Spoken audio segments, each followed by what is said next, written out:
Joining us now live in studio to answer your questions about heart disease is Dr. Ali Haider. Doctor, thanks again for being here. Thanks for having me.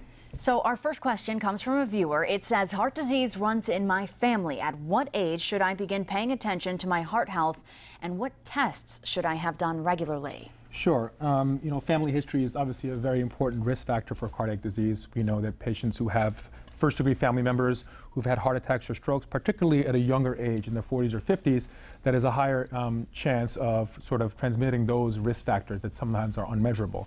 It's never really too early. Any young adult should be seeing their doctor, getting a screening cholesterol test. That's probably one of the most important things that we can do to help manage our future risk. Obviously, healthy lifestyles like not smoking and knowing all your other metrics, such as your blood pressure and your diabetes, if you have diabetes and high blood sugar. But it's never too early to get involved with your doctor and have these conversations at an early stage.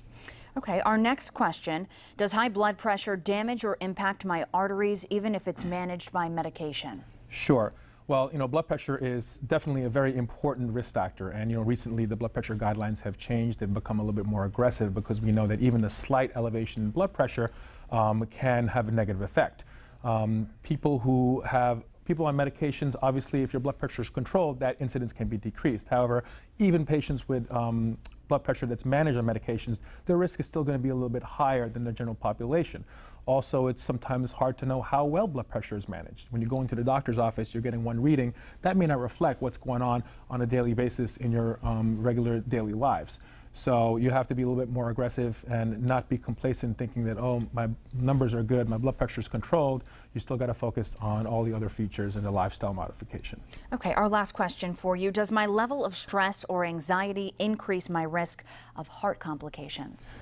Very good question, and a very common question that we get. This is a difficult thing to measure, so it's not like we have data to show this, but I can tell you that definitely stress and anxiety, especially in the United States, is a big problem, and that's going to always impact your risk of heart disease, stroke, negatively. So I think managing stress and anxiety as a society is very important.